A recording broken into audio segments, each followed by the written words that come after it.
Well, good morning, everyone. Good afternoon, and perhaps even good evening. Wonderful to see you all. Thank you so much for joining me for another In the Studio with Daz 3D. It is the second one of the year already. How exciting. And we did a Daz Plus stream about a couple of weeks ago for those of you who were there. Wonderful to see you all again. Thank you for the great turnout. I thought we're going to go and build a character portrait today because, I like doing them. I like to have some fun and just, see what's in my library and put some bits and pieces together. And today we're going to have a look at using outfits from the Trendy clothing bundle, I believe. What's it called? Trendy Threads outfit bundle. That's kind of cool. And I wanted to tell you a little bit of news that's been creeping into the Daz store. Let's have a quick look at it. This is the bundle that you can get for 50% off, which is kind of a nice deal. And it contains kind of cool outfits here, like a blazer in various colors. And so there's a blazer and the trousers are separate. And then you have these amazing, I think they're called, what are they called? They have a really cool name. I think social trending trousers, very cool leather pants, very nice. Then we have some specs, some glasses in there, and we've got a really nice leather jacket. Thinking of using that because that looks really cool. I can also show you how you can layer that on top of other clothing without it poking through. Then there's this dress here, also very nice. And there's a ton of shoes, and there's also a ton of variety, very nice. And it's a bundle, you might think like any other bundle, but something has kind of happened that Daz are now selling not just a bundle or a separate outfit that comes with like a top, bottoms, and some shoes and maybe some accessories. They've also started doing this thing called Breakout items, and you can see in all these included items here, these are all what they know as breakout items. So whereas maybe a year ago they would have sold shoes with trousers and a top as one product, we're now saying, hey, why don't we split those up and make those cheaper so that you can focus in on what you would like out of the collection. So rather than having a whole collection of glasses, you say, well, there's 4 smaller products that are then cheaper and you can pick the glasses that you like. So I love this approach because sometimes I'm looking at an outfit and I see that there are let's say accessories with that, and I'm thinking, hey, those earrings are really cool, but those shoes and the dress, I'm not really, I don't feel it right now, but those earrings, great. So I buy the whole thing. But now it's kind of like, you can just hone in on what speaks to you. And yes, I totally agree. Actually, this bundle was worth the money. So at 50% off is an amazing steal because the outfits are really cool. And yeah, let's use some today. Let's do also a little, there's also a sale on for, I believe, 50% right now for Toon items on the Daz site, which is kind of cool. And I just wanted to bring this to your attention because my 2 friends, the 3D Universe Toon Mouse, as well as his companion here, his compadre, who keeps walking through the screen every once in a while, the Toon Crab, they are also on sale. So both of those can be had for, I thought they were like 50% off a minute ago. Maybe it's changed. Maybe it's now 40%. I don't know. But it's one of those things. Very cool. Let's do a little recap. For those of you who were here last 2 weeks ago on Saturday, I've made these promos that I told you about, not the promos, the renders here. This guy from Matthew, and then we have Alexia as well. I did these guys from Head Scan, and I thought I wanted to show you the final output just so that you get a little impression of what happened here. So this was essentially the Genesis figure, and together we've built this guy, or the basics of this guy, and then I zooshed it up a little bit, put the correct camera angle in, and gave him a teddy bear. And I think the title is Drop It or the Teddy Bear Gets It. So yeah, this was done on the Daz Plus stream. That was really, really nice to do this together with you. And those of you who were there, you could vote on which person we used for turning the head into a scan and, which clothing we use. So, that was kind of nice. And then the other one is, oh yeah, here's some behind the scenes photos of that. This was the wrapping process. It's kind of cool. This was the lighting process. I might use something similar today in that I set up the whole lighting from scratch by giving us either 1 or 2 kind of mesh lights from the front to brighten up my woman, and then have 1 or 2 lights from the back. That's this one here, to add a bit of separation to the character. And then we'll add a bit of depth of field, and we should be able to do that in about an hour and a half. Yeah, look, this was kind of the roughed out thing, and then it was just all about adding details to it. And I thought I'd include that here because this is really how it starts. And then you just refine it and refine it some more, and then out comes something like this. It's kind of cool. Very nice. And then the other one was Alexia. That was a head scan of a woman, and we put that using R3DS wrap onto the Genesis figure, and then we had a facial shape, and this is what came out of that. I think this is how it started, and this is Combe Jackson's sienna skin texture on that. A little bit of an expression, not too much to do here. But yes, that is how it all comes together. And here's the wrapping process. This was Genesis, and this was the head scan kind of bust model that we used. Elvis J, that's it, exactly. So let's go and do this thing, see what we can put down together. So if I look at the Trendy Threads outfit here, I'm thinking I really want to use these trousers here. They were called, what were they calling it? They had such a cool name. Not just trousers here, trending social pants. That's the ones that we use.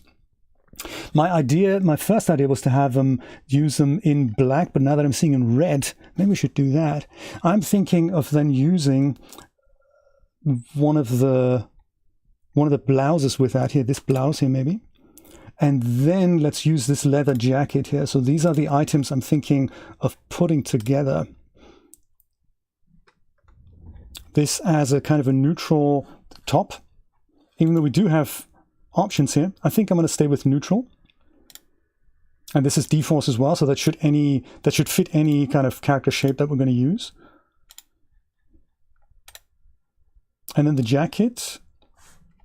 Oh, we could do red and red. We could do the red trending trousers, trending social pants. Oh no, that's not him. Where are they? Did I not break them out? Break them out. Didn't I do that? There we go. Trending social pants. This in red and a red leather jacket. That'd be very Michael Jackson. Something like that. Let's do it. And of course, before we begin, we need to start with a character. So let's go and do this thing. I'm thinking the rat is cute, isn't it? Yes, I totally love the rat as well. What would anti-social pants look like? I like it. I like it. X201. That is a very good question. Thank you, Tux. I appreciate that. I appreciate that.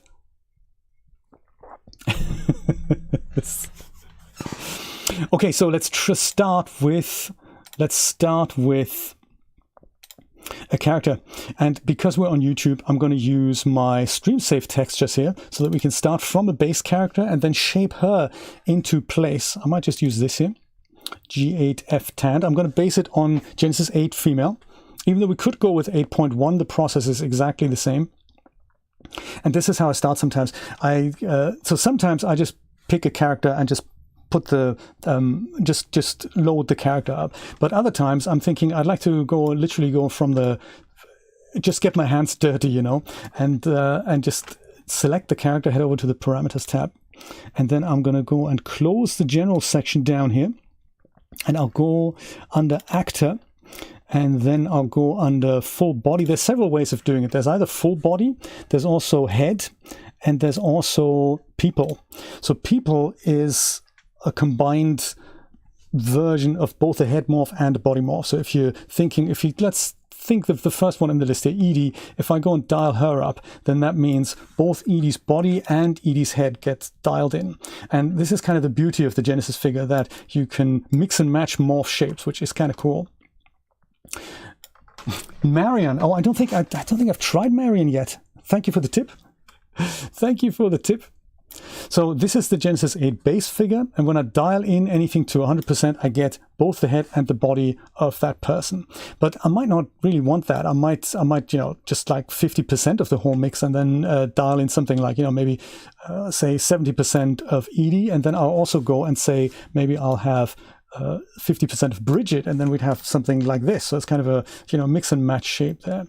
But you can see that it goes and works on both the head as well as the body, and usually those are split out. So we can go, instead of using people here, you could go to the head section and go to once again to people, but it's under head, people, and then if we just go and zoom in there on her head, or keeping an eye on the body, I can now go and only dial in Edie's head without changing the body.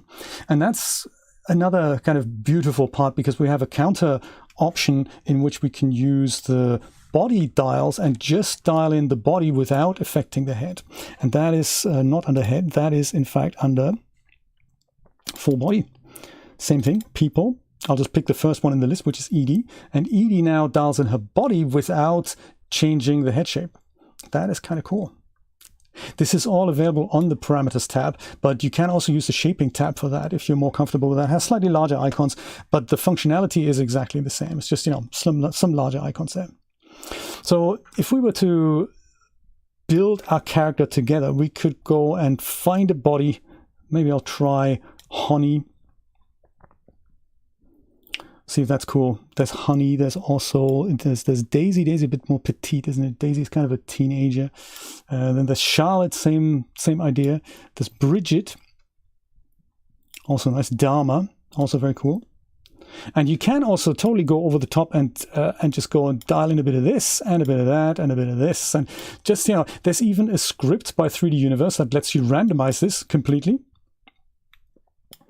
And I would only ever recommend you mix things together that kind of complement one another. You don't want to dial in one thing that then another dials that out. So it's one of those things. You don't want to do that. But if you were to have something and you think, I'm not entirely sure if I like it and I want to start over, you can go and alt click on any of these dials that you've dialed up. But it might be sometimes difficult to see which ones have I actually used. I mean, look at the whole list of dials here. I don't know which ones I've used. You can go over to currently used here, and then you'll see the ones that are currently dialed in, including the ones that are dialed in by default. So if I'm thinking, this one, and that one was dialed in. Now we're back to the Genesis base figure. So let's see. Full body, people. People is then also, there's a differentiation between people, or fantasy styled people, real world, or stylized. That's kind of nice. Stylized. Should we go with a stylized body? I don't know. I'll put it out to you. Indeed, yes, Alto, that is a good point. Yes, sometimes expressions are not dials. Exactly, that's sometimes the problem. Shall we go with stylized? What have I got in stylized? I've got the Aiko shape. I've got the Nishi body. I've got the Mica body. And Rin. I do like Rin.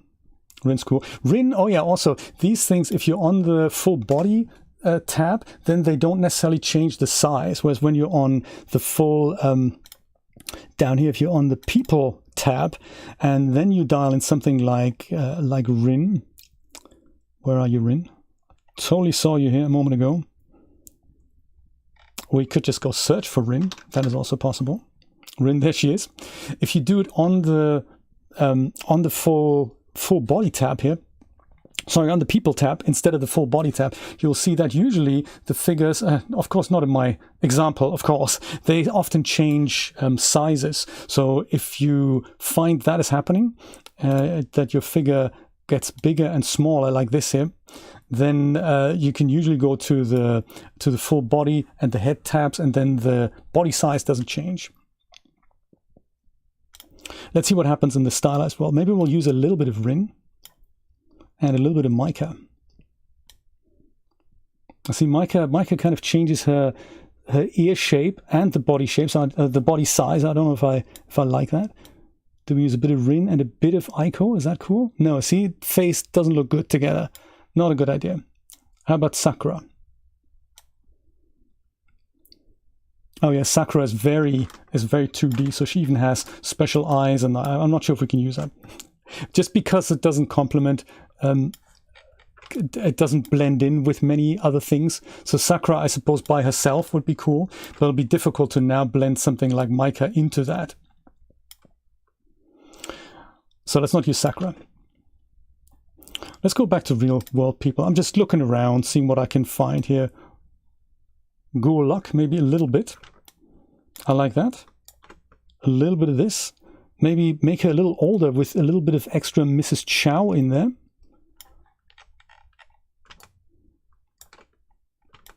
That might give her a bit of personality. And perhaps also add a bit of Nishi. You'll also see while I do this, you can see that while I changes slider, you can see if the ears here, they get a little bit more chunky. So as I left click and drag, you'll see that getting a little bit chunky. And then when I stop clicking, then the ears kind of pop back into place as if they get more high resolution. And that's because the subdivision surface modifier that's applied to the figures, that is temporarily disabled as you make that adjustment, just to give your computer a better time to calculate things. That is, of course, changeable if you ever wanted to not have that happen. That's under tool settings, I believe. I think. Was that where that was? It was somewhere. I just don't remember where. If I do find out, I'll let you know. I don't want to go on too long for this, but there is a way to disable that. I just forgot where that is. So one of those things. Yes, me too, Camilla. Absolutely. I totally agree.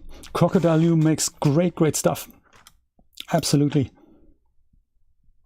Nishi Good or Rosita by Jisai. Yeah, maybe.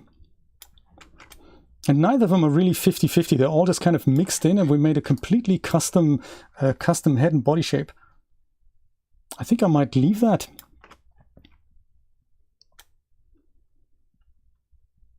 See what happens with more or less. I wouldn't recommend mixing more than 3 shapes together, 4 to the max, only because then you'll stand the chance of them canceling one another out, you know. I think we're there. Let's leave her. And like Brian reminded me in the beginning, save, Jay, save. I will. I want to make myself a new folder on the desktop, actually. I've started keeping all my bits and pieces together, and it's just it's one of those things that you want to keep everything together. So if you do this in Dropbox or anywhere else, I'm just going to do it on my desktop. I'll call it Daz Stream, just so that I have a title, completely empty folder. And what I like doing is putting that on my content library. So I'm going to go and under the content directory manager here on this little contextual hamburger icon, as I like to call it, content directory manager. I'm just going to go and put that on Daz Studio formats, add it in there. And also, remember to take all the ones off that you no longer need. So Daz Stream, I'll call it that, hit accept. And then after a few moments, down here I have another tab in my content library in which I now can create subfolders or just save scenes.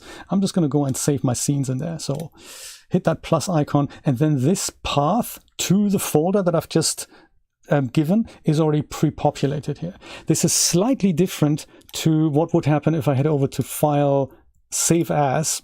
If I do that, then Daz Studio will just go to whatever path I've used last. So it's a different location. It's just one of those things to be aware of. I can still go, because I know where it is, I can still go to my desktop and go to that folder that I've just given here. But there is a danger that your files might end up where you don't expect them. So with this plus icon down here, you make sure that they end up in this folder here that you've just specified. If you do have any questions, by the way, do let me have them. If I don't answer them right now, my mods will fish them out and put them on a little internal message board so that I can go and have a look at the end of the stream. And we'll see what happens. If I have time, I will totally answer them. So I'll call her Stream Lady V1 so that we have the basic shape locked in. All right, let's give Stream Lady something to wear before we dial in a bit of a pose here. So I said I want those exciting trending social pants. And I'm thinking we'll do 2 camera angles, one kind of full body and one just the portrait. So we'll do that all the same in one scene. Trending social pants, there we go. Double click. Yes, I like. Color to be decided. I think it already looks fab. I'm loving it.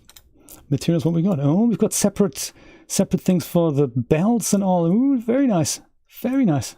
What do they look like in red? Red. Yes, black belt. Red. Already a fan. Perhaps belts separately. No, we're just going Double click that, and then belt gets changed black with a pink belt. Decisions, huh? I don't know yet. It kind of depends on the jacket we're going to give her. Let's do that next. We said blouse and leather jacket. Let's see, MDU dForce blouse, that's the one I was thinking. Let's do that. This we're going to take care of. I'm sure there's a morph that we can add in there that will tuck him in, I'm thinking. They do pop, right, Patrick? I think so too, absolutely.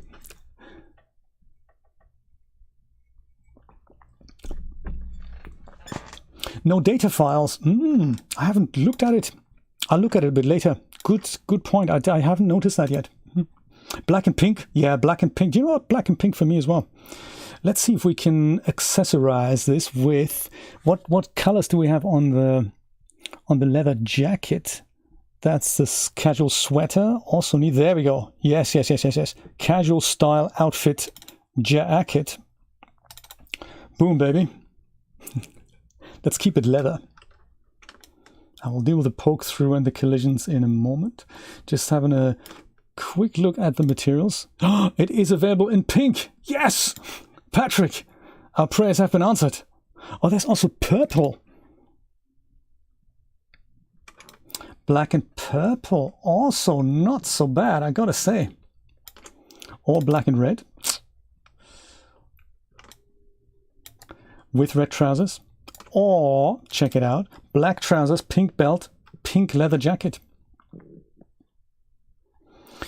Patrick, this is it for us. Let's do this. Trending social pants gets the black belt. Only because I think that'll just match nicely. Let's do it. Hey Christina, how's it going? Welcome to the public Daz stream. How exciting. Good to see you. Very good to see you. I'm going to go and select the jacket and sort this out here. Before I made it pink, we could see this much better. There's a lot of poke through here. If I go to my filament draw options node, I'm just going to go dial the intensity down a little bit so that I see a bit of a less blown out viewport here. And let's fix this. So on the casual style jacket, under parameters, under mesh smoothing, we can see that by default when you put a clothing item on that has a smoothing modifier applied, which is, by the way, a thing that goes and follows the contours of the underlying figure. So it has something to do with collisions. It goes and says, hey, this is the Genesis figure, this is my clothing, and if they should intersect, Daz Studio is clever enough to say, hey, you clothing item, you collide with something underneath, and usually that's the Genesis figure. By default, that's just set up that it's the Genesis figure.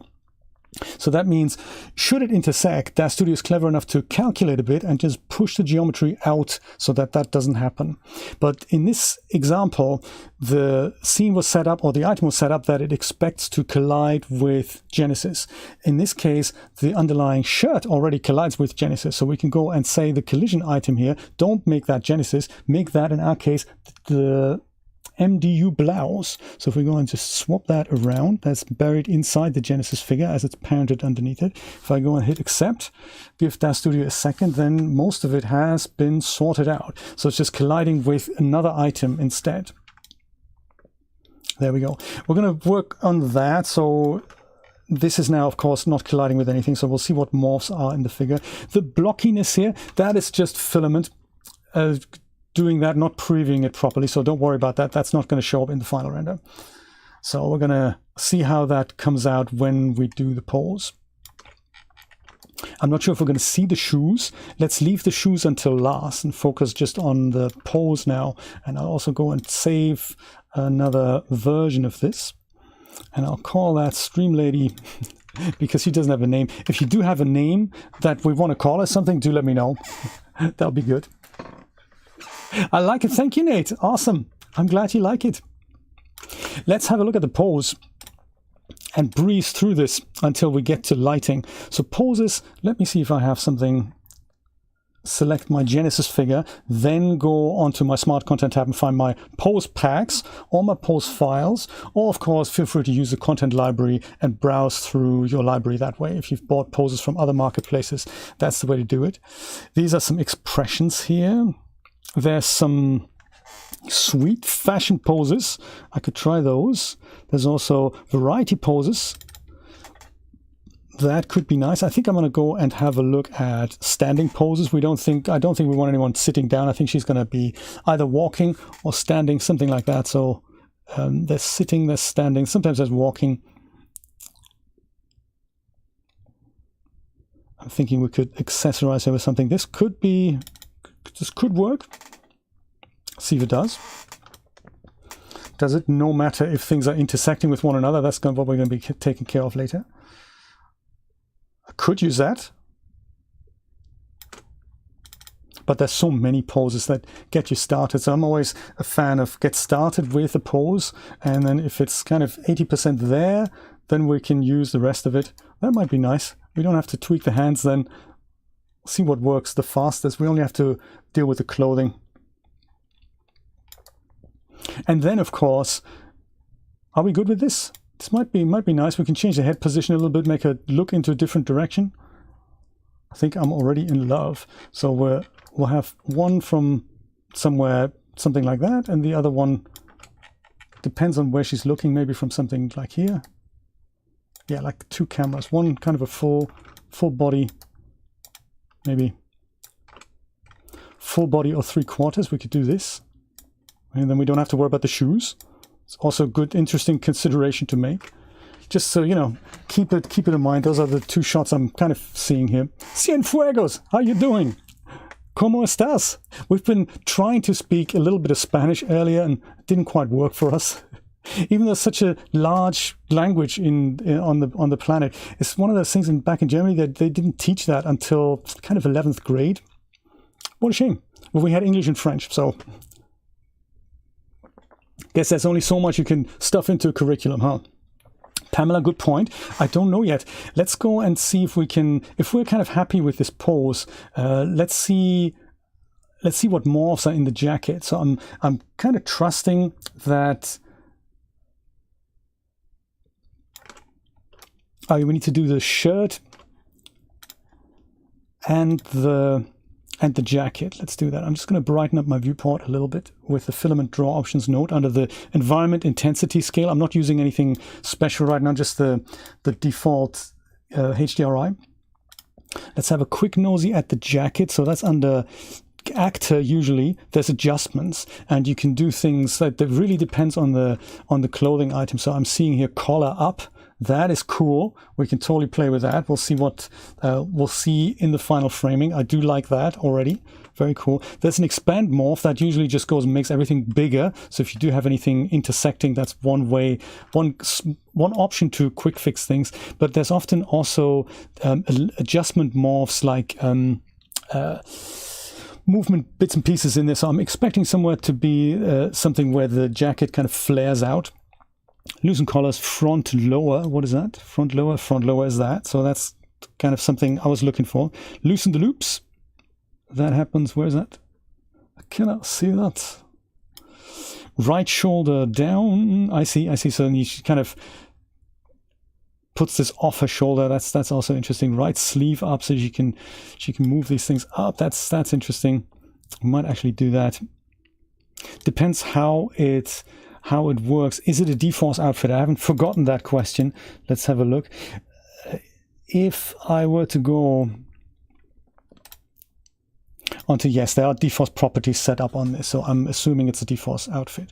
If ever you have that question and you're kind of in the moment like I am, and I was too lazy to look at does it actually spell that out, dForce, you can always go onto the surfaces tab with your item selected and then pick one of the surfaces and have a look if you find a simulation option on here.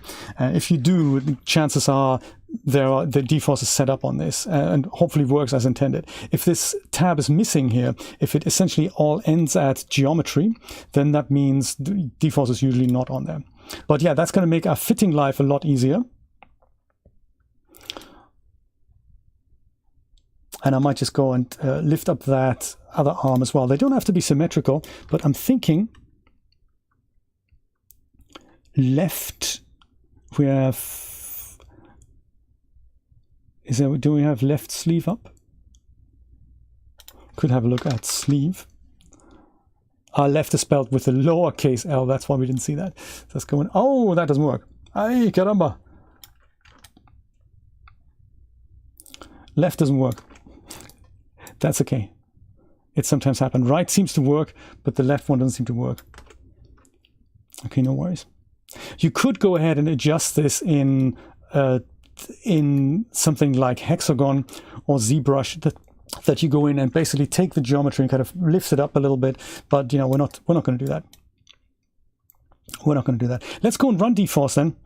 Just quickly saving my scene again, because we're almost happy with what we have. Notice how I save iterations of this thing, just as a demo, that in case I do screw something up along the lines, I do have previous versions to which I can then go back and say, hey, maybe that wasn't such a good idea.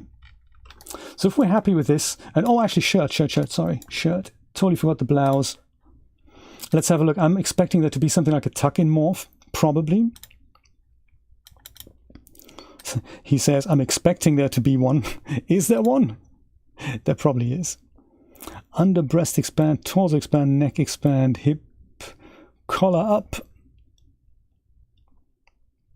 Like a tuck in. Could be that they've called it something else. If that isn't here,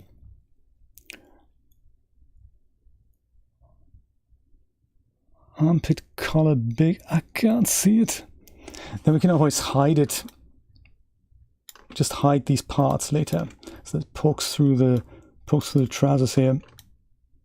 This is another job for something like either ZBrush or your favorite geometry editor. So you could hide it, but the better option would be to literally just tuck it in. Or also the other option is to just take the pants and expand them. That's another option. Adjustments. Adjust hips. You know, that's the hips. Crotch, knees, mid-back, pelvis. Pelvis? No. Adjust waist. Adjust waist. Yes, look at that.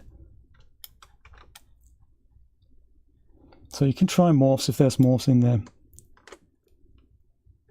Thigh, tummy, almost, look at that. Getting there. This is going to be occluded by the jacket, so we don't have to worry too much about it. Did we say pelvis? Yeah, no, pelvis isn't it. Lower back, knees, hips, crotch, calf, buttocks, belt buckle. Could be that. Could be, yes, look at that. That was poking through as well. Adjust that. The only thing here at that is the belt. Abdomen. Is it abdomen? Abdomen. It was the abdomen. Look at that. Ah, there we go. And they just fit loosely. That's okay. These things, they're not hidden. It's kind of cool here. The zipper and the belt buckle, they seem to hang in the air. That's because they're parented to the jacket, so they're part of the jacket. If you ever needed to make those invisible as well as the jacket, hold down the control key and click on the eyeball icon, and that'll get rid of that. Just in case you're ever in that situation. So this here, let's see how dForce works with that. I think from the front we're kind of happy now, aren't we? Indeed, Pamela, indeed. This is a Daz Studio stream, no ZBrush. ZBrush, totally not allowed. Let me go and oversave what I've had there and just see what dForce has to say about this. If I just go and there's no hair in this, let's just simulate everything for now. Just see what it looks like. And I'm not going to use the animation feature here. I'm going to use the regular, literally just my current frame, and I'm just using the defaults. Just hit the big blue button, see what comes out. And if I needed something to change, then we'll deal with it at that point. I did indeed. Thank you, Brian. I totally saved it. Expand all, then simulate, also possible. Let's see how it goes here. This is always the moment of truth.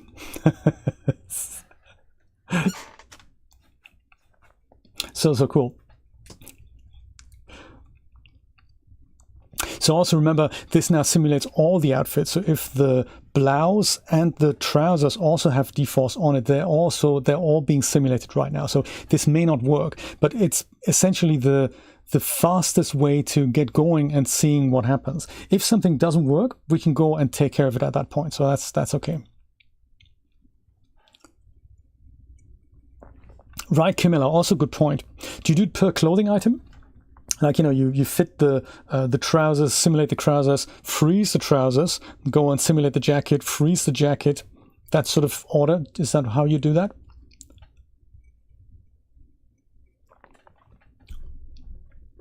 I don't tend to use Mesh Grabber, only because it's a good product if you want to stay in the same application. I don't mind doing a round trip into other applications. So it doesn't matter if it's ZBrush or if it's Blender or if it's Hexagon.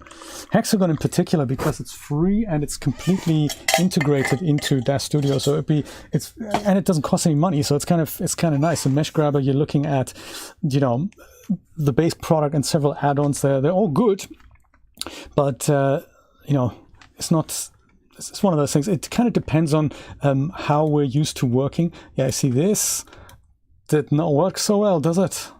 Dang, brother. It kind of got itself tangled up there.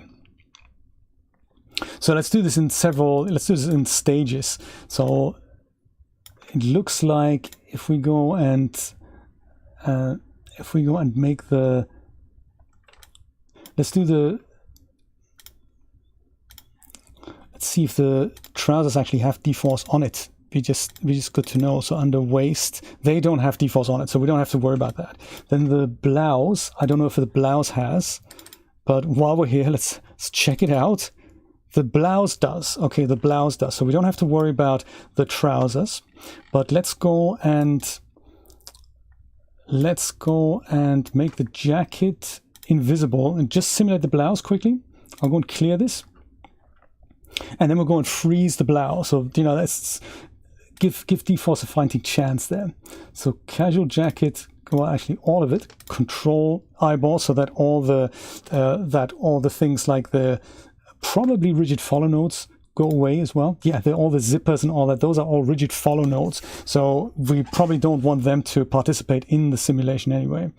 And now we'll go and just simulate the blouse and see what happens.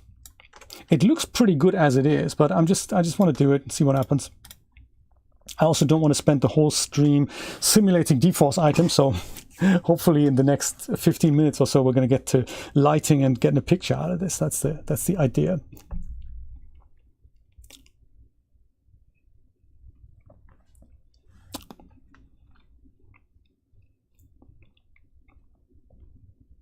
Andy, I believe there's a Discord called Daz Slackers. That is not an official Discord, but in the NFP Discord, there is a channel for working with Daz, and there's a lot of helpful people in there.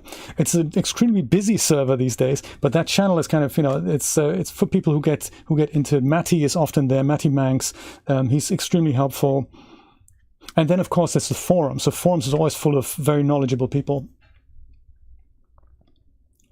Right, good point. Yes, Camilla, absolutely. Good idea, Brian. Let's do that.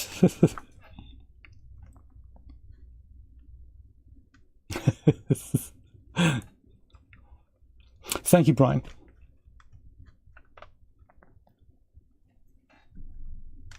Brian's totally on the ball. How's Roberta today? Did you feed her before the stream?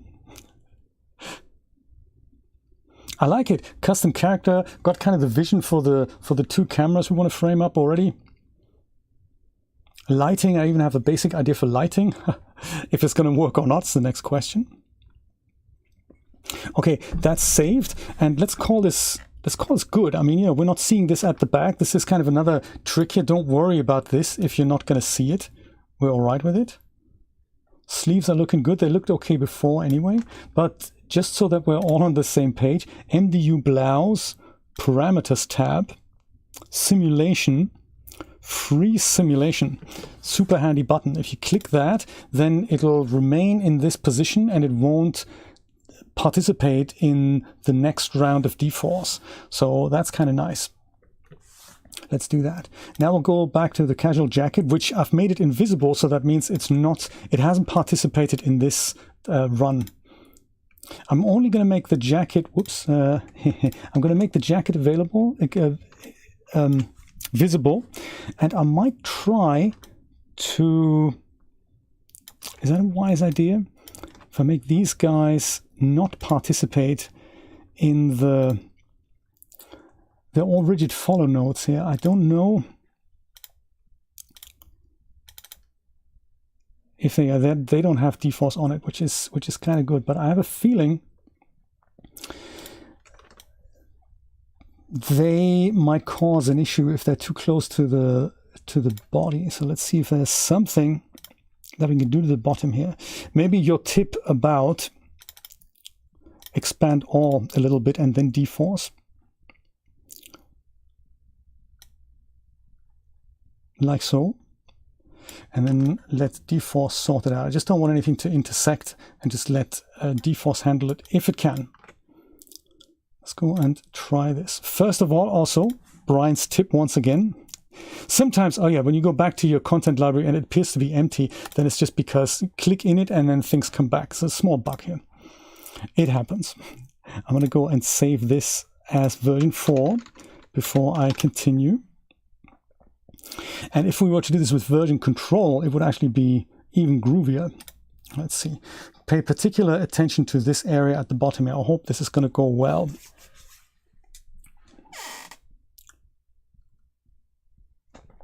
Yes, absolutely, Haruchai. I think so too. I think with the expanded bits and pieces, maybe it'll be okay.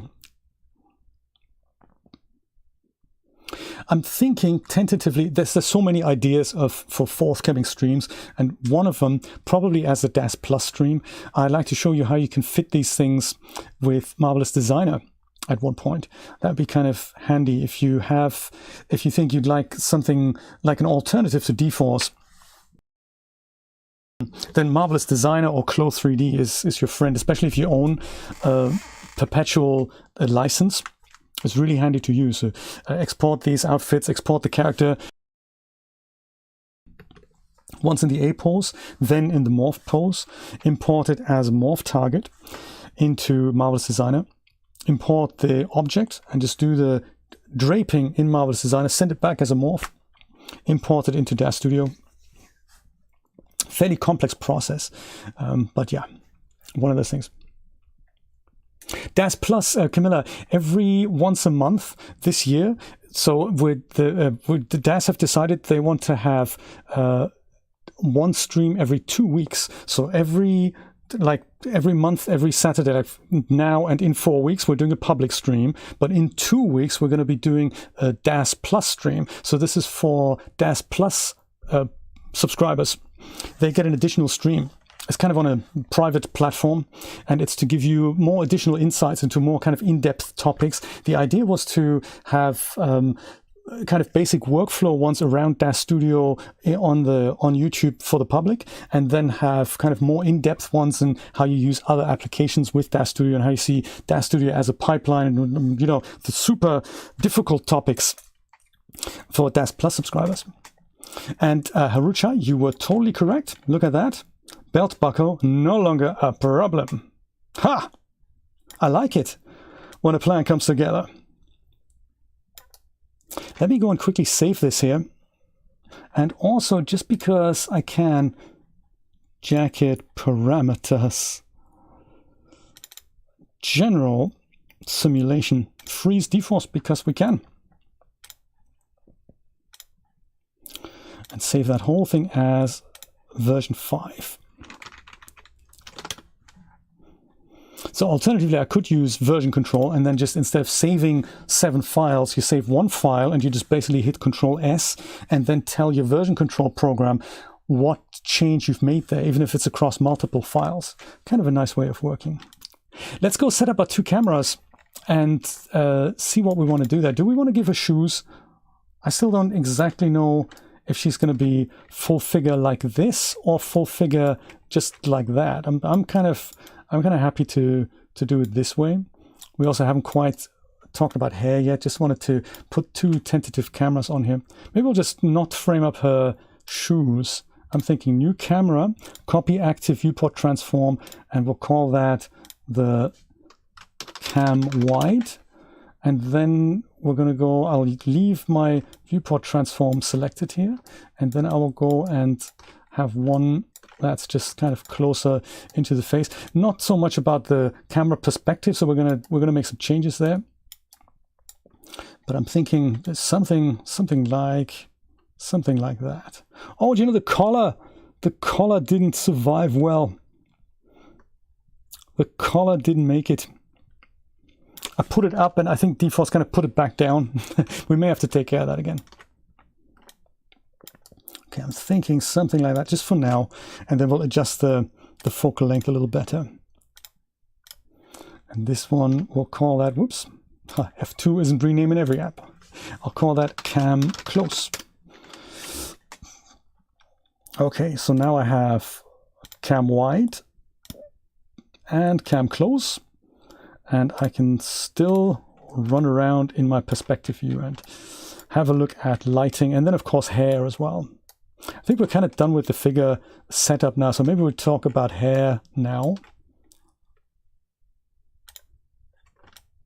and see what I've got in my library.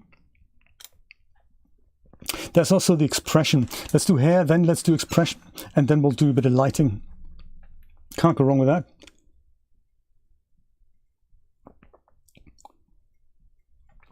Haruchai, that would have been the solution, yes. Let's see if we wanted to do that at the end, and let's see what it looks like in the render. So, what are we thinking about hair? Curl me hair. Something like the classic side part. Sienna, some of these aren't actually hair. Sienna doesn't actually have hair. She comes with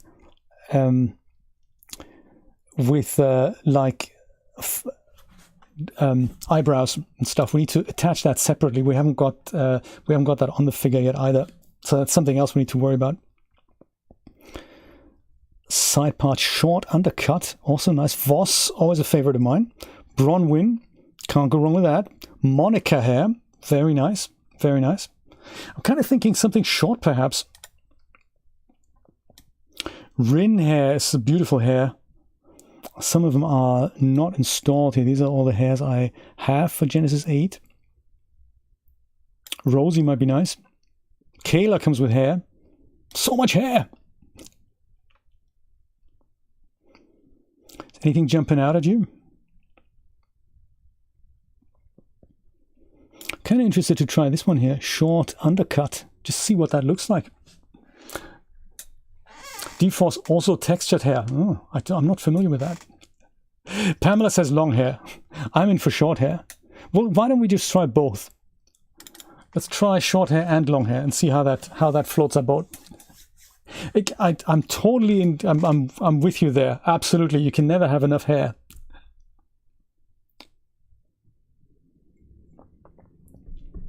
Give it a second, it's not quite there yet. If you keep an eye on, if something doesn't quite jump out at you, it's because it's not quite settled here. It says at the bottom here, it's building projection maps, so it just needs a, needs a minute or so to do that.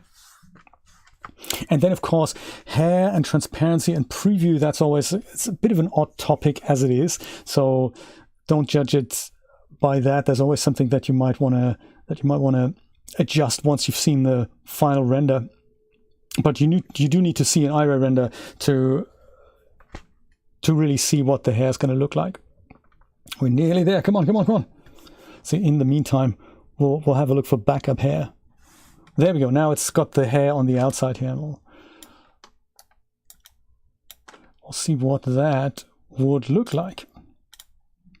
iRay preview. So this is just going to be with the regular default HDRI, the Ruins one that comes with Daz Studio. Long hair always includes short hair. I like it. That is very cool. That is very cool. So yeah, it's nice and flat, so we don't have to worry about seeing shadows, not seeing shadows. But together with the character, I'm with you, Pamela, it's not speaking to me. It's not speaking to me with this figure.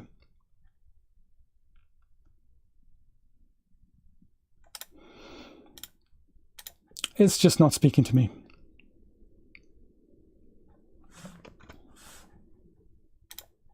Pamela wins. We're going to have long hair.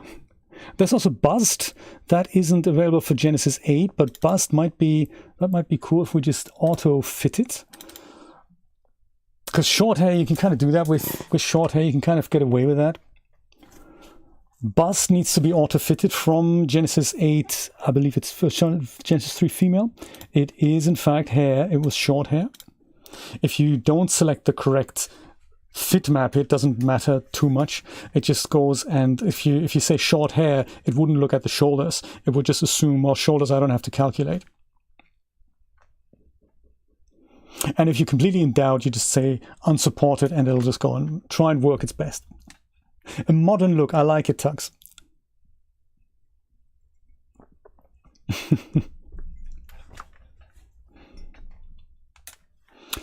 Andy, can you add different streaks of different color hair? You can. So there are products.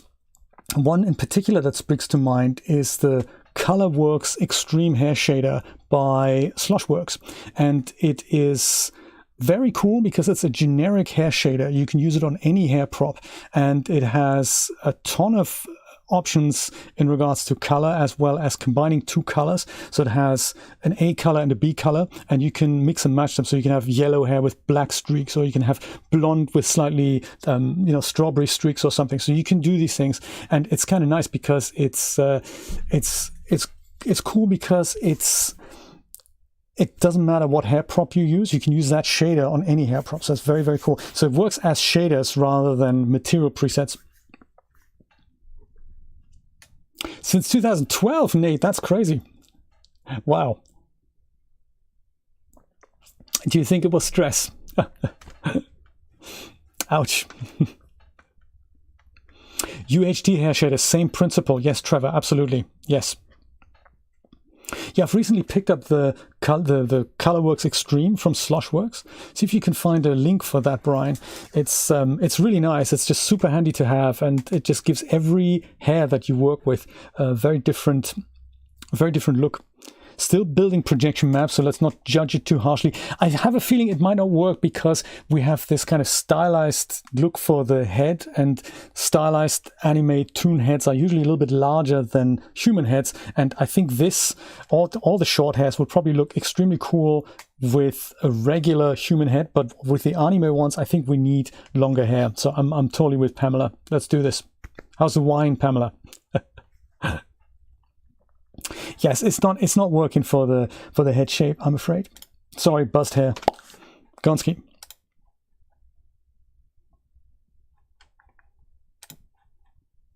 Okay, something longer then.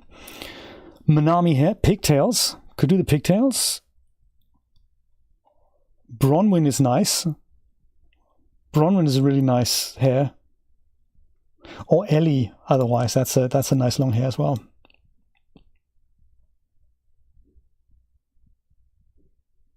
Or Monica, also good. Let's use Monica. Come on, let's do Monica. Monica it is. Hair, Monica. And I'll show you another issue that have I got. There we go. Fits nicely. I do have. Let me just show you this issue, and we're going to address that in a moment. So this is on my. I have an article on my website. I just need to quickly find it, and it has to do with hair transparency. Sometimes when you render hair, you will find that there are these ugly little splodges that you can see there. And this is a good example. So this here is, I think this is Monica hair, I believe. And these are the things that I'm talking about. And obviously we don't want to see that. We don't really want to see sprinkles like that. So it appears to be, we don't actually know where this comes from, but it has to do with hair transparency. So we're probably going to encounter this issue here as well. And here's a little close-up of that. Same thing. So I'll show you a trick of how to change that, and I think this article actually talks about it. So it's about putting the geometry, the cutout opacity, to something other than 1. 1 on cutout opacity will cause that, and if you turn that down, then we'll remove that. So we're probably going to have to do that here as well. I just thought I'll let you know that. So hair looks usually best when it's not flat on the body. So I'm going to go and blow this out a bit. It's not a dForce hair, so we're going to be working with morphs, but it's also going to make it much, much nicer if you do a bit of blow in there. And this particular hair here, select it in the scene tab, head over to shaping, and then you can see some presets that you have here. So these are the apply presets. If you add any of these, then these things will be applied. They're all morphs under the hood. So you can also dial them in, and I think I'm going to go use a combination of both. I think maybe here, hair blow 1, I think I might use that. It's kind of how it starts and just lifts the hair off a little bit. So I'll see if I can find a dial that blows this out at the back. And another thing that hair sometimes has, and I don't know if we have it here or not, is that on the scalp here, you see some kind of ugly splodges. Let's see what happens if I go and put this into iRay. If you do see that, like this here, it's just in the preview, but if you do see this in the final render, then you have to have a look at fitting the hair. So usually this happens because the scalp is intersecting with the geometry of the person, and that usually, that doesn't look great. Yeah, look, we see the splodges here already, so we're going to fix that at the very end. But I like it. Let's go and use this and pick a different hair color, and let's have a look at the skin color for our lady, and then give her an expression that is less sad than this one currently. What we got something brunette. That might look nice. Then we've also got something brunetter. Less vacant, I think that's what I'm trying to say, yes. Less vacant is what I'm trying to say. I'm already sold on the black, but maybe there's like, dark shade with a bit of something in here. Or we do tone and tone. We're going to make her hair pink, just like it is, like the blazer.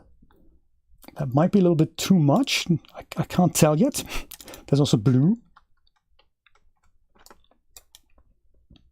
I'm thinking just black, and then have literally black trousers, black hair, and then have the pink pop out from the jacket, I'm thinking. Or maybe color number 2. Well, we'll try color number 2.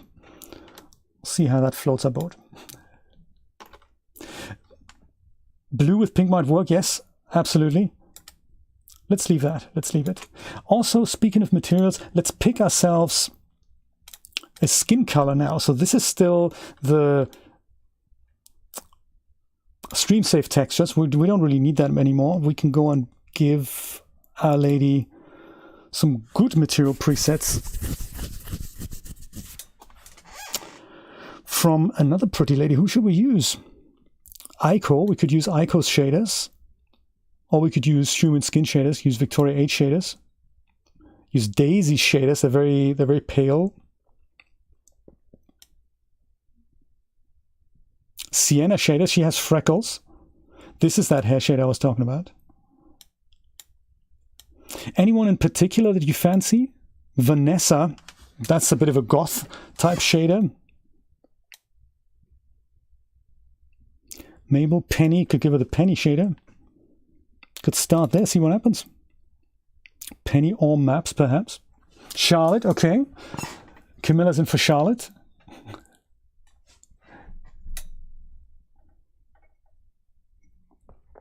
Pamela likes Daisy. That's a tie. Underbelly, yes, he works. Underbelly's male skin textures work on females. Check that out, it's kind of cool.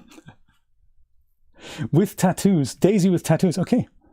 Sold. Let's do it. Daisy. RSL or MDL, we're going to use MDL, of course. And I think we also need to apply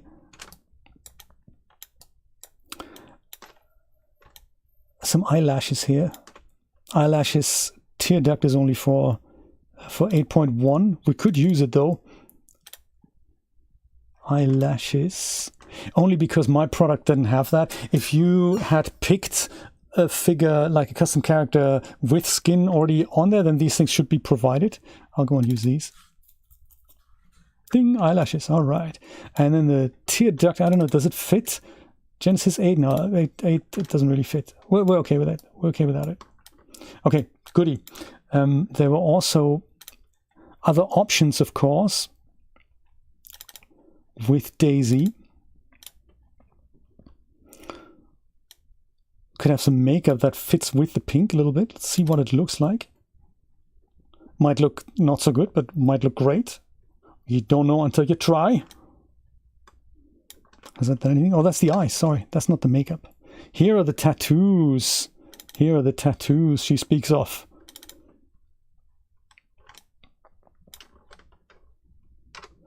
And it goes a long way to accessorizing the character as well.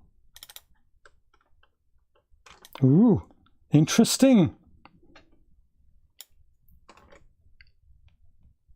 If we wanted to give her fiber mesh eyebrows, which we could try, I could put this on here, the no eyebrows version, I think, and then go and put that makeup back on. So now we don't have eyebrows drawn on the skin texture, and I might just go and use the ones from Sienna here, from Colm Jackson's Sienna. She has fiber mesh eyebrows. So this is actual hair now, and that will probably give us a little bit of a more realistic look. Let's just see if we have materials for that. Black brows, so that they're not brown, that they integrate more with the natural hair color. See what that does. And while we're here, let's go do the expression quickly and then do a bit of lights thing. I'll go and turn this down a little bit because she has such pale skin, so that it's blowing out less as we work with it. See also if we can find an earring or a necklace or something. But let's work on the expression first. So expression, that's definitely in the head. I'll just go and select that and see what I've got in the expressions dial section. Or if I just go, that's angry, really?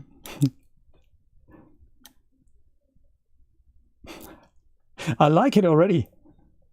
She's not happy. Definitely not happy. Hey Chris, how's it going? Good to see you, sir. It's so unusual to see your name not in green. Yes, we're taking care of the jacket collar later. I had upped the collar and it looked really good, but then I applied dForce and of course that melted it down again, so that wasn't such a good idea. So we'll take care of that in a minute. See if we can find the perfect expression first. So pain is good. I like pain. There's also maybe some seriousness. Well, I don't know. I don't know about serious. How about silly? Is she happy? That's silly. I'm not sure though. Kanadi angry is not normal angry. I totally agree. Different channel, different name, different colors. That's exactly how it works. How about shock? Well, that's we need shock, comma, elevated. Something like that, don't we? Like maybe extremely shocked. Yeah, there we go. That's shocked her. But it's also not the shocked I'm looking for. Snarl. Snarl. That kind of, that with shocked. Like a shocked snarl.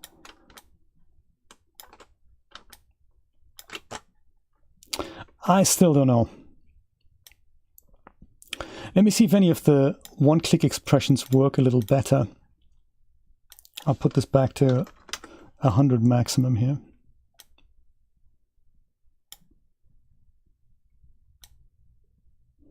Shocked snarl with a little scream in there. Maybe that's the expression we're looking for.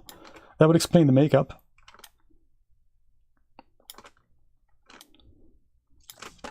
Or is it too unfriendly? I don't know. I really can't decide.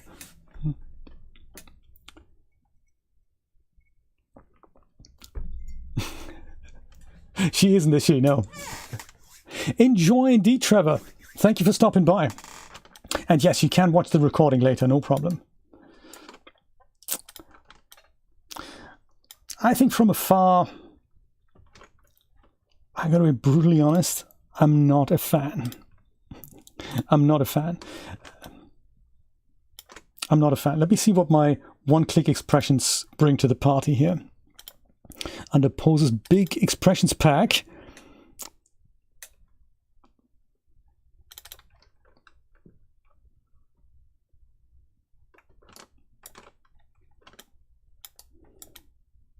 these are, I don't actually know if these are dials or if these are just one clicks.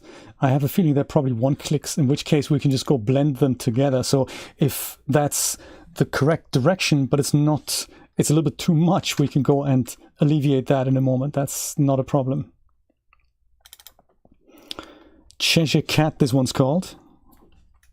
Better, but ideally I'd like to see a mix between this and the previous one that's slightly less exaggerated. So let's go and use a puppeteer for that. I'll go and put a 1 point in here in the middle for the neutral, and then I will go and apply this expression here, and I'll just go and apply, put a point here, and then I'll go and apply the other blissful expression here, all in edit mode. I do that, then I hit the preview button, and let me just go and blend between them now. So this is now this expression, this is now that expression, and this is now the neutral expression. So if I wanted something that goes into any of these directions just a little bit, then, you know, I can go and mix and match between them.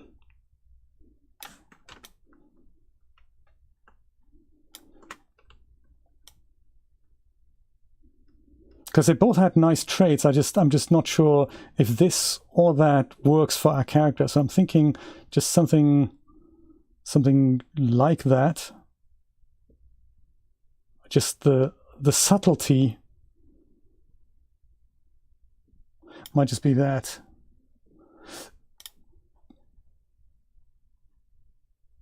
And then depending on where our camera is going to be, we can go and make just turn the head a little bit. We'll see how that works. I think maybe the close-up camera, I'm thinking maybe it's going to be sort of something like that. In which case you could probably go and, you know, just look in the camera or look to the side a little bit. Also go and move the head completely. Kind of thinking, leave the head where it is and just go and move the eyes kind of over here.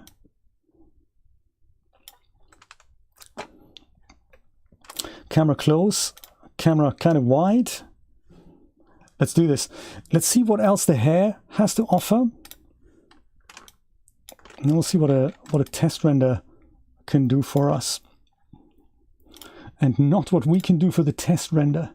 Ask the test render what it can do for us. Monica, see if I can just go flare it out a little bit more to the side. Active blow dials, there we go. So this is the one blow dial. That's neat. Blow dial 2. What's that goes the wrong way. Blow dial 3 does something else at the back. Blow dial 4 also not quite that visible. And this one kind of disperses that. So I kind of like blow dial 1. I just like to exaggerate it a little bit more. And if I wanted to do this all from within Daz Studio, I'll just go and set the max of the slider here to something slightly larger. I mean, 300 was kind of there, 300 versus 100. I'm going to try something even more exaggerated. See how far it goes. I mean, it's not designed to go all this way, and sometimes it doesn't work, but, you know, it's worth trying. Worth trying, see if it works. It looks like it does. Okay, close-up camera, quick setup here. I don't want to use the default focal length. I'd like to use, with the close-up cam selected, I'd like to use a focal length that's a bit longer. Otherwise, I have this kind of, you know, fairly wide-ish distortion. So under camera, it'll be, I'll go and say focal length millimeters, set this to something larger, start with 120, that's a good one, and then just go dolly my way out here.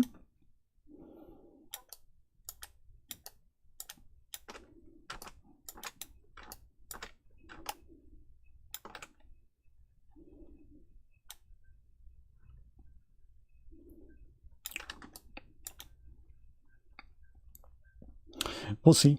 There's also no harm in doing a slightly Dutch angle. So kind of, if we don't see a background here, but if I go and control right click on this icon here, then I go and do the banking thing.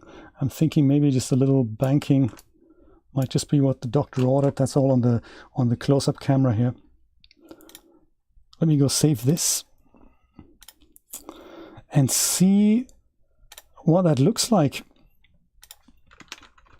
Then we'll do lights, and then we'll do, if at the end we have more time for re-deforcing the jacket, we'll go and do that. Okay, saved in Video Array. Let's have a look. Slider Gang, 3PO, that is cool. The Slider Gang, I love it. See, lipstick, I totally forgot.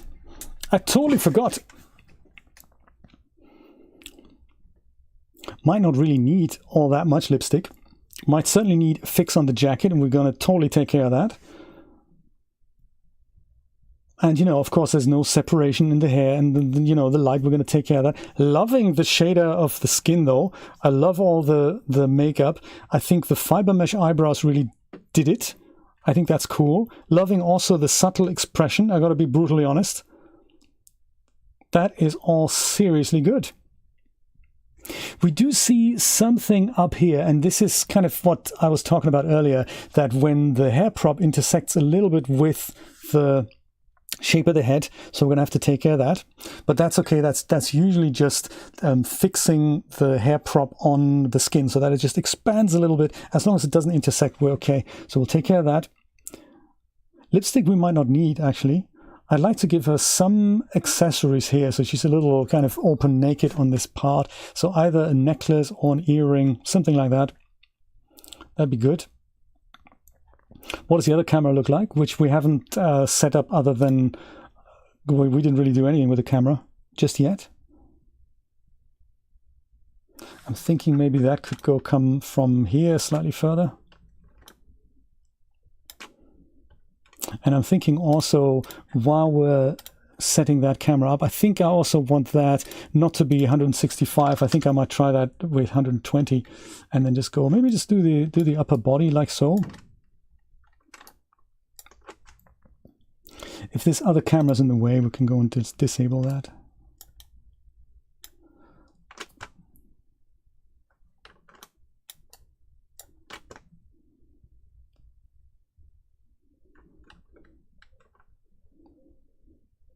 Okay, hair fix, jacket dForce fix, a bit of light. Let's do it. Save.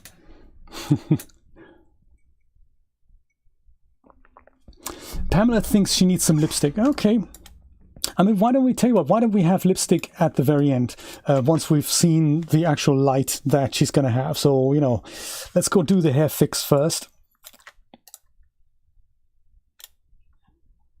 And this is sometimes really easily visible in smooth shaded, only because then you can see what intersects with what. And this is actually what I saw here. So this is the head poking through the hair prop. This dark stuff here, that's all the hair prop. And then this is essentially the head popping through. And what we should see is this not happening, essentially.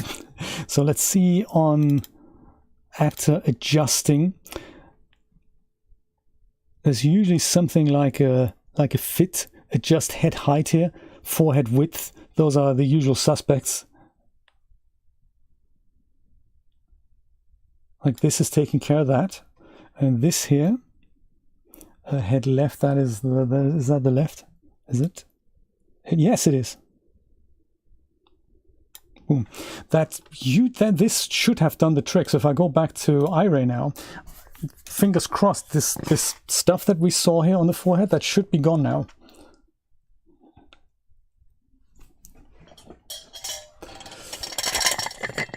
As I pour myself another cup of coffee. Pamela, if you could pick a lipstick, what would the lipstick be? What kind of color would you say? Match the jacket? Give her like a pink type lipstick? Because I'd be down with that, actually, now that I see this together. It's almost like, now that you've mentioned it, this and that color, they don't match. See if there's anything in Daisy's makeup library.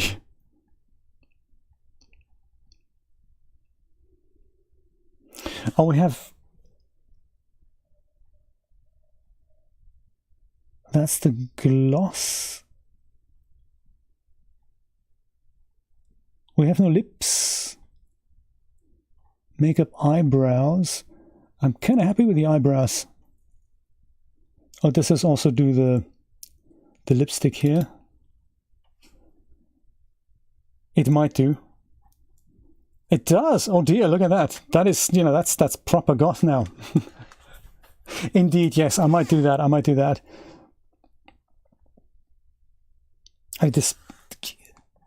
Let's see what other options we have. Also, I just want to see what happens. Does this bring back my... Yes, it brings back my drawn-on eyebrow. So let me go and make a decision, and then we'll go and...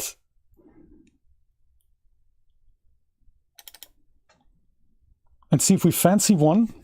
I kind of like the default one.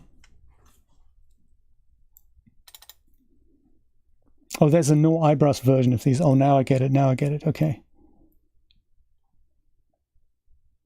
With eyebrows, no eyebrows. Gotcha, gotcha. Which one was it? Oh, sorry, Julia. Which one did you like? What color were the lips? And then we'll go set up a bit of light to make that look all much better.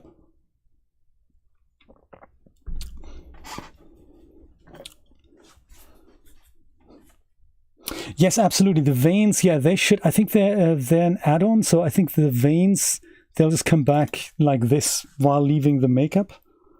I think. Yeah, there we go. So I think that's LIE.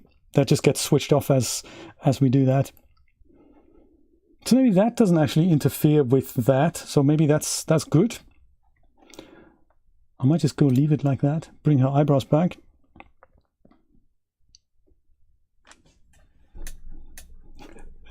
The hearts are kind of off. It's either the makeup or the hearts, isn't it? I actually liked her just as she was before, to be really honest.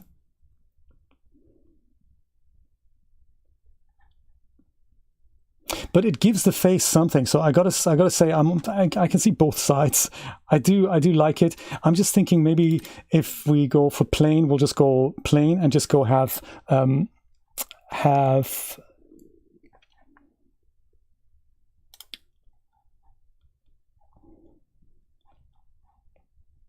me go and do the eyebrows away again. Where was that? No eyebrows. There we go. Natural, no eyebrows. And I'll go and bring back that, because that's kind of cool. And then I'll go give her the eyebrows back, the fiber mesh eyebrows, and we'll see if we find a different lipstick from another pack, because I do like eyelashes are still there. Yeah, just checking.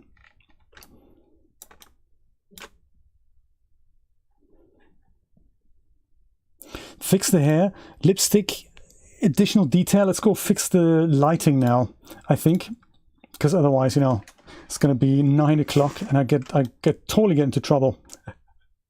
So I'm going to go and leave the default HDRI that I had here in the scene, but I might just go make that a little dimmer.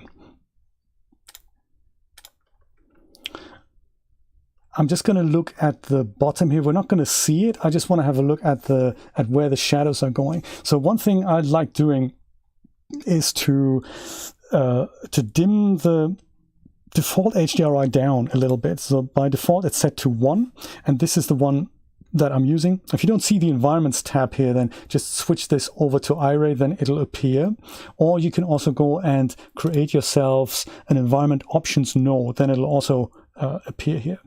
I can see that the main point of light in this HDRI is kind of coming from there, and that illuminates her softly from here, which is cool.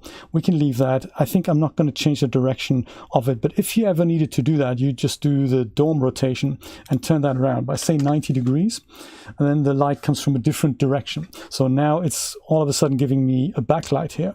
Or I do something like minus 90, or anything in between, and then the light kind of comes from here, but it's still fairly flat. So I kind of like the side light here almost. So I'm thinking maybe minus 50, maybe something like that. So it's just as flat as it can be. There's not even any shadows pointing at any directions. It's just going, just going back there. But there's no drama in this. So I'm going to try to turn this down now, say 0.3. So that it's almost even lower than that, like 0.2. So that it's almost completely dark. I see the other thing is if I put it to 0, then it should be completely black. So I want to start with that, but mix in a little bit of the HDRI. In fact, I'm just going to go and set the dome rotation to completely to 0 and put this to 0.3 or 0.2, just so that these are going to be my shadow parts that will be filled in this way. And I'll try to, I'll go and even this out on the filament draw options node. I'll make that a little bit lighter again, just so that I know what I'm doing in the viewport. And I'll go and illuminate her from 2 side strips, one slightly more than the other. And then I'll give her one spotlight from the back so that she separates. That's the plan. I'll do that with, I could do it all with spotlights. I just thought it's nice to use mesh lights every once in a while. I'll use a primitive here. I'll use a plane, and 2 meters is probably good. Y positive means it's flat with the Y positive pointing up. I think I'm going to use the Z positive, so that way it stands up like so. Choose my universal manipulator and go and turn this round like so. So it's essentially like a softbox in a photographer's studio. And they sometimes have really exciting gadgets that make really good light. Let's go and move that up like so. It doesn't actually have to be that large, so it could just, it's fine if it's a light strip, like yay wide. And then we'll go and put this kind of from the side and angled a bit. Like, like so. Alrighty, and we'll see what the effect of that is as we turn this into a light. So I'll call this one side light 1, and I'll head over to the surfaces tab. On it, which we have one surface, which this was called default, and the emission color here is something that's currently black. That means the object doesn't emit color. But if I go and turn it into something else, so it could be white, it could be different color, then this starts emitting light. But we don't really see that in filament. We only see that in Iray. So let's just have a little preview of that. And we can also probably see that the light it emits is very little, so we're probably not going to see much of it. I might just, to help my computer render this, I might just go and get rid of the hair. There's a little tool that I have here, so it just has to calculate less stuff.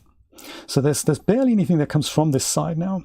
So I'm almost tempted to get rid of the HDRI completely. I might actually do that. So to make that brighter, we'll go and turn that into watts. And turn the watts into something like 100 watts. And now we can see light is kind of starting to appear here. And just so that we're all on the same page, let me actually go and do that. HDRI completely off, so now we only have that.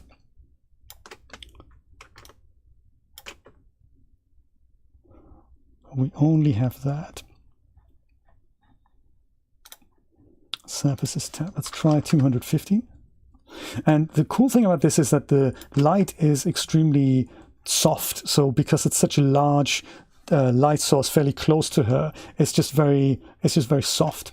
If she needed a bit more light from the front, I can just go and turn this around and move it slightly further back, so that we illuminate her front a little bit.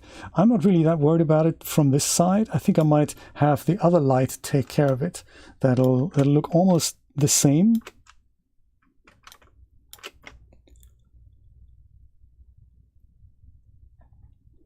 Yeah, 250. That might even be too much. I mean, I like it that it's just nice and moody. Let me try 150. Yeah, let's do that. Let's do that. And we go and duplicate this and literally put another one here so that we fill her in from here. Yeah, let's do without HDRI entirely. I like that. Duplicate that. So this is now side light number 2. It's in the same position.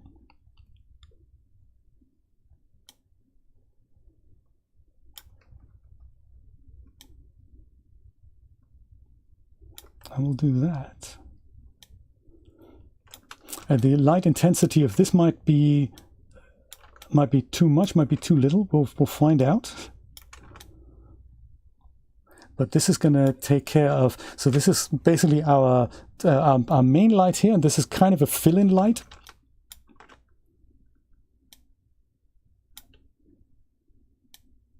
I'll take care of her front.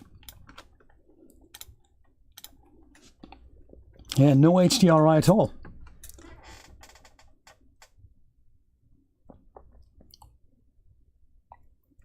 I mean, the cool thing is that the parametric lights in Daz Studio, they're all mesh lights, really, so you don't have to use it this way.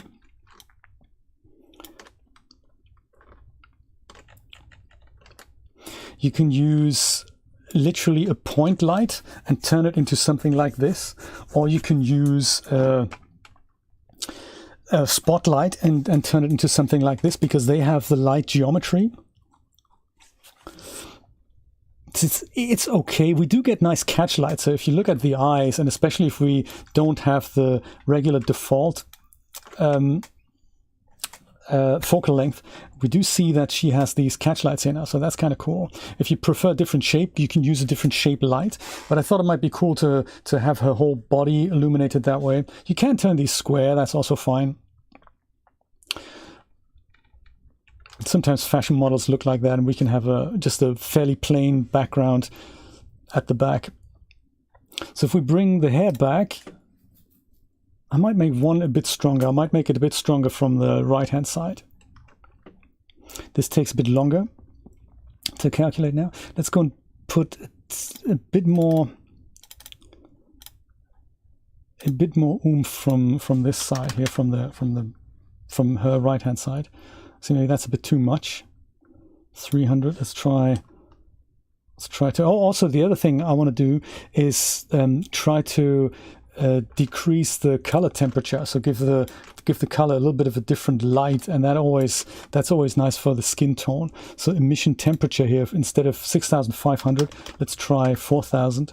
That was probably a bit too much, but maybe like 5,000, just for that not to be kind of harsh white. Even though, I mean, having said that, maybe that's actually okay with her pale skin tone. Yeah, maybe that's okay with her pale skin tone. Let's try the other way then. That makes her even paler. Also an interesting approach. I don't know. Usually I like it better when it's a bit warmer, but maybe that doesn't actually suit this character so much.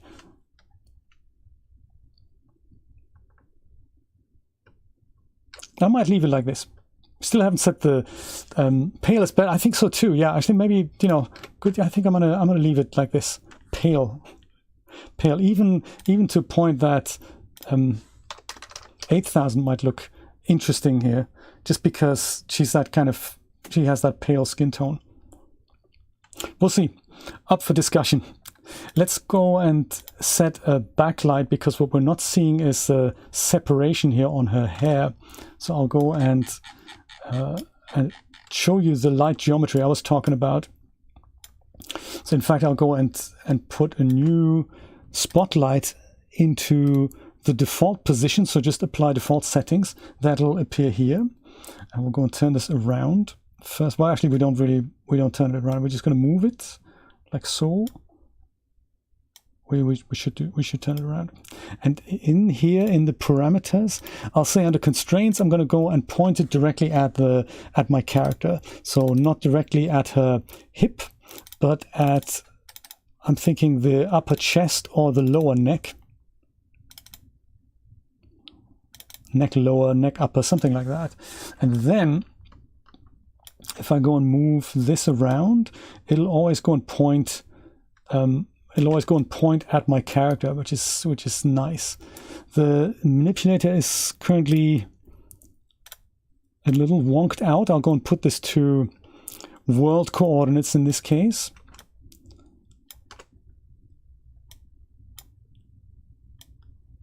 And my idea is to give her a backlight just literally straight opposite the camera, or as much opposite as I can. Oh, the other one is actually invisible. There we go. They're all here. So I need to go and make the emitters invisible. Yeah, something like that. Okay, let's see what that looks like. If I go and put this back into iRay.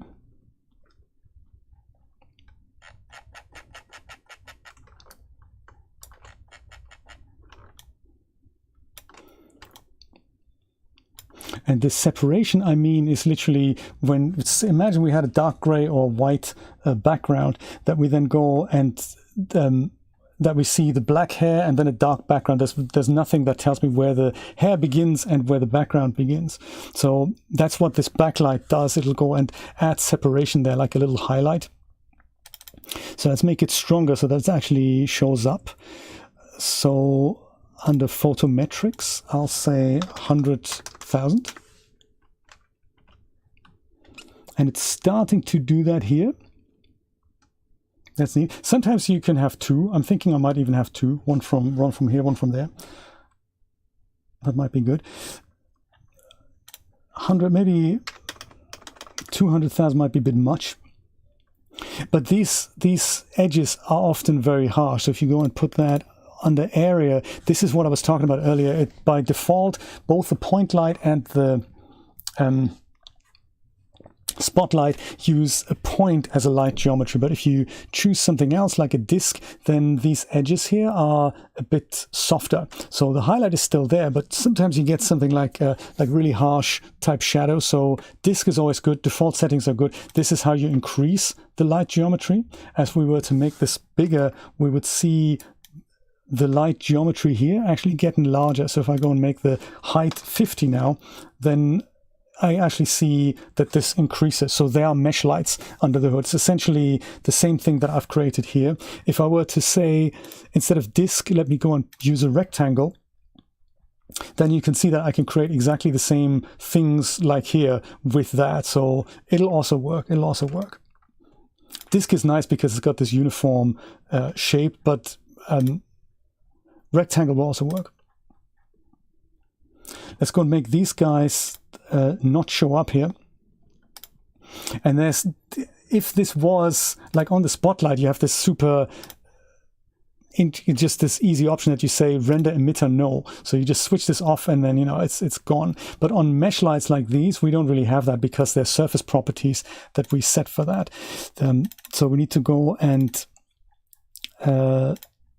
head over here and go under the geometry, and then under the cutout opacity, I think we need to set that to kind of the lowest value that we can, which is like 0.0001, and then it still gets rendered like it's so minimal that we don't actually see this anymore. Don't know if we can squeeze another 0 in here. I think we can. Yeah, so now it's like as gone as it can be. And we need to do that on this guy as well. So under geometry, cutout opacity 0.00001. Ha. So now the light is still there, but we don't see the emitter anymore. And now I can go and shoot through it. And it's beginning to be okay on the right. I think it's a bit bright. So I think 100,000 was probably okay here. 100,000. But I'm not seeing enough here. So I like putting that into top and bottom viewports. So I can see my wide camera here, or even my close camera. Should do the same. And now in the bottom viewport, I can go and mess around with the spotlight.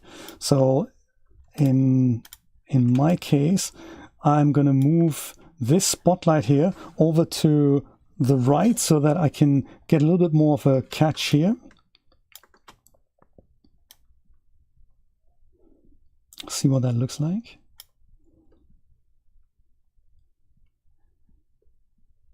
This is not rendered, so ignore that bit. And maybe the wide shot will show us this better. Yeah, so now this side of her body is more pronounced.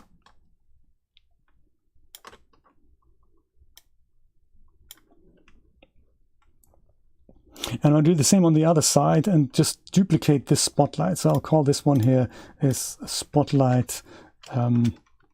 Let's say spotlight, we'll call it just right. And then we'll go and duplicate that. Like so, and we'll call this one spotlight L. And then with spotlight L, we move this over here. And the point at constraint kind of gets lost in the copy a little bit. So we just have to go to constraints and just go and pick something else. And then it'll be back.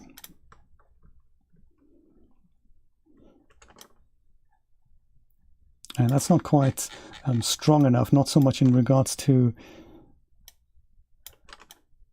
strength, but it's not in the right position. So even as I move it around in the black and white, you can kind of see what moving the light does. So as soon as I see the effect that I like, I can just let go, and then I get the same separation here. And ideally, I'd also like that on the hair, on the head. So I think it's not quite coming quite from the top enough.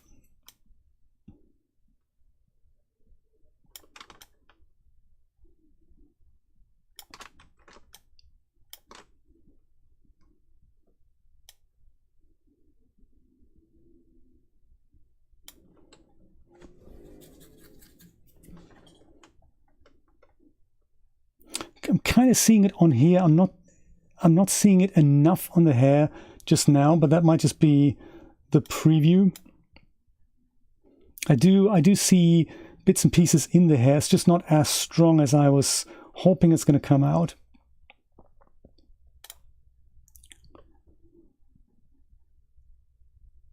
So I do see it. It's just not as pronounced as I was hoping. So let's fiddle.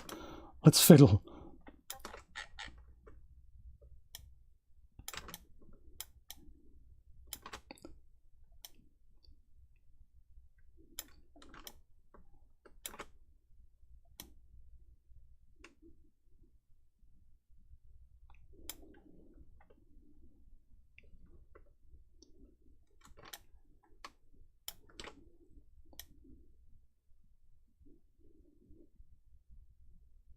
I think it's kind of getting there. I think I'll do a render and we'll see how it comes out. Before I forget, and while we were just talking about the cutout opacity, let's go and do the hair fix. Oh, in fact, let's just go and do a render now, and then we'll see what that'll look like. If it's in 1200 by 1200 is good. Progressive, we'll say 200. We'll switch the render quality off, and under filtering, we make sure the denoiser is enabled, and we'll go and let it crack. See what comes out. See what falls out. Oh, really? Interesting. So, yeah, we should try that in Daz Studio. That's probably going to work as well if you really bounce things off surfaces. That sounds interesting.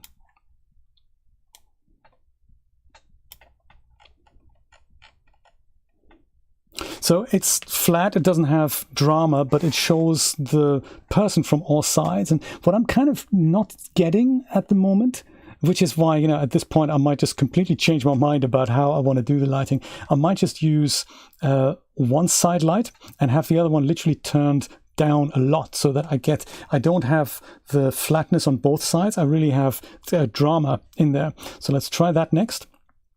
And then also I do like the separation on the right, but I'm not getting anything on the hair or on the left. So that's could be because the light from the left is super soft already.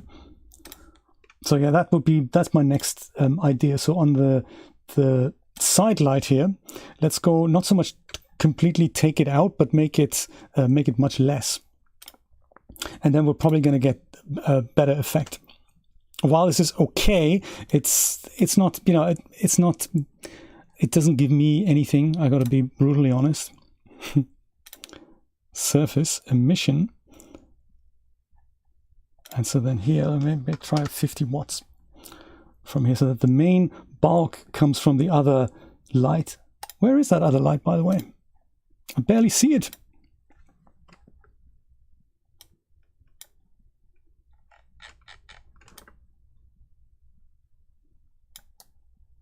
Let me go and crank up the cutout opacity again, just so that I know where it is. Is that actually shining here?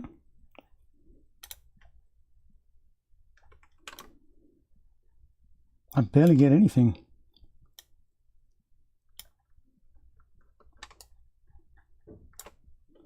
Hey, this is all the catch light. Is this really? This is side light 1, isn't it? Oi, side light 1.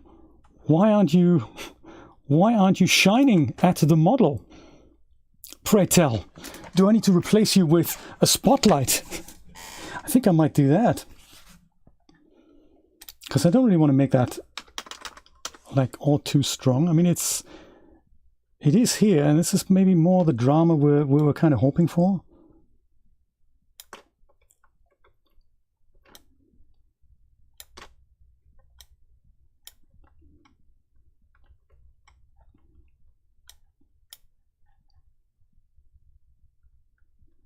That's certainly better. I think sideline 2 could just be a little bit brighter, maybe, to fill the scary shadows in. And maybe that looks better. I don't mind the shadows on the face, but it has more of a, I think it's more interesting this way. Both close and wide, right? Yeah. She could almost have a little bit more light on the face, so we could go and put a very subtle spotlight on her, something like that. Do you think? Yeah, I mean, possibly. It's just I don't see the effect of it at all. So I wonder. I mean, I do see it, but I'm not seeing it in the places that I'm hoping it would do it. You know, I think that's my problem. What's the area like? Yeah, it's a spotlight. Let me even make that smaller, just so that we see this harsher. Yeah, that's side light. I don't know. I'm happy with this one here. I'm thinking that's good. I like what it does, but I don't see the effect of this one at all. So maybe I'll go and fill a little bit more, like here. But this is where it should have an effect now.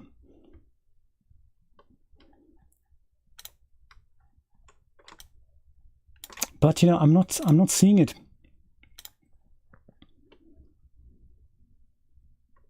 It's starting to.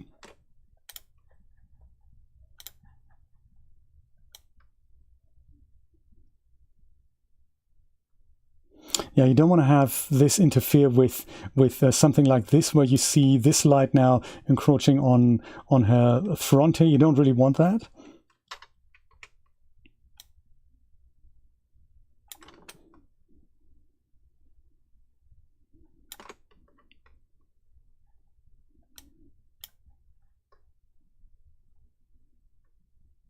Yeah, I think one last thing I'd like to do, and that's just to accentuate her eyes is I think I'd like to go and give a small spotlight on the eyes so that I don't have to do that in Photoshop later. And it's just something very, very subtle, so it's almost non-noticeable. I might do that, yeah, just the conventional way. Create one spotlight. So you do get faster results if you go and start with a HDRI. That is faster. But it's also there's less control of what you can do. You can change the direction. Unless you do use one of those products that is extremely versatile, but they're often so hard to learn that you might as well learn lighting instead of, doing it this way. So I'm thinking constraints. We'll go and put that on my girl's face now. Lower, upper, just head maybe. I like it. There we go. And as I said, so the key is some subtlety. So default values might be off.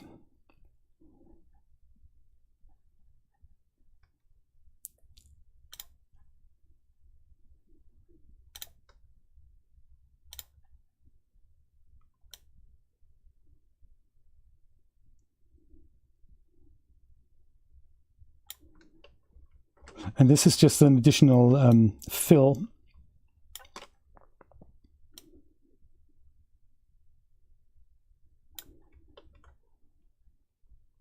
And so that we don't see a shadow there, I'm going to make that really soft.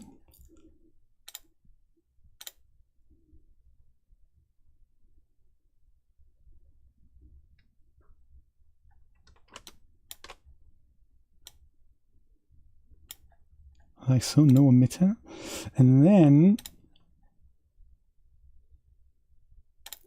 we'll go and turn that down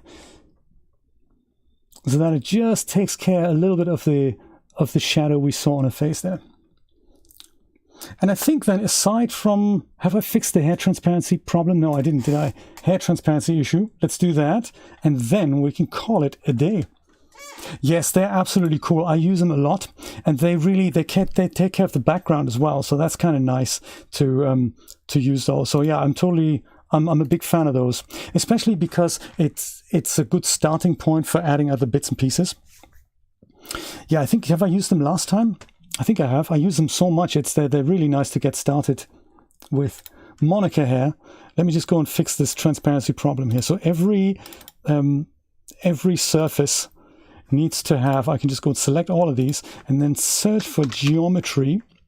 Oop, not so much, but for cutout opacity. There we go. And then I'll put this to 0.99.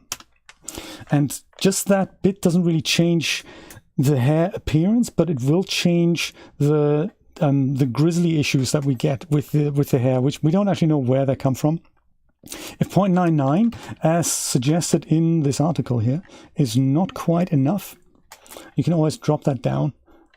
Displacement strength, that wasn't changed. That's just from the hair product I was using. There. And we'll see what happens when we render that out with a little bit of a larger size, perhaps. And we're probably not going to go into Photoshop today, but that is what I usually do. Take the picture into Photoshop and either replace the background there or make some other adjustments. Let's go and have this guy render maybe 1,000 iterations. There we go. Right, yes, absolutely. Incandescent, right. I think that is one of the products I was talking about. Do we have hair transparency fixed? Yes, I like.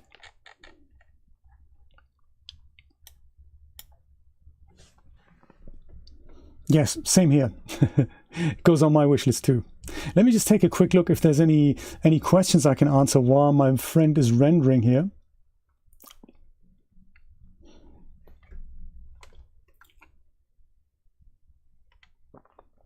Zephyr, it is so easy to fall in love with a look you might like to go back to. What can you do? Make a new scene. So you mean a look of a character or a look of a scene a look of a character, or like the look and feel of a scene?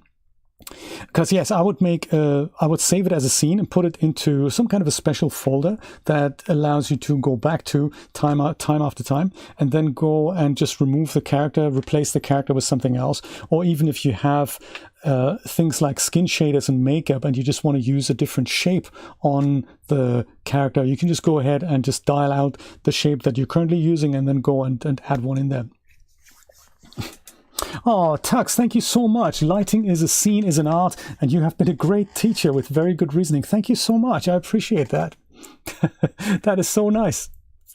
Yes, Pamela, very good tip. Control L. If you're working with the texture shaded viewport and you see something that's completely black, Control L will enable and disable the preview lights. Absolutely. Oh, we forgot the color. We totally forgot the color. I also think the blouse as well as the jacket here, they almost look like they could do with a smoothing modifier. Let's do that. I'm okay with the lighting. I'm good with this. I feel she needs something like an earring. Maybe she needs something around here. But in principle, I'm happy with it. I'm happy with it. Let's just see if that does it. Let me go and cancel that. And I will go and save this out as something like a preview. I'll go and put this into the same folder that I'm using for my scene files. So I'll go and put this under Daz Stream. I'll just go make another folder in here called renders, and I will call this preview 1. Preview 1. So yes, I would go and have a look at, like, now it's probably easier to just go and switch into the texture shaded view. And this is what Pamela was talking about. Control L. This basically previews the lights we have in here, except for mesh lights. And this is now going to give us a kind of a flatter light. I'm not going to dForce it because we're nearly at the end of the session, but just on the blouse here, just since I find there's a little bit of there is mesh smoothing is here, mesh resolution is base. So yeah, that wasn't high resolution. So we want to probably do that. High res here. And I think I see the same on the jacket. Jacket is also base. Yeah, that wasn't high res. So that will be improved by doing that. So what I'll do now is literally just off camera, because we're gonna have to say goodbye.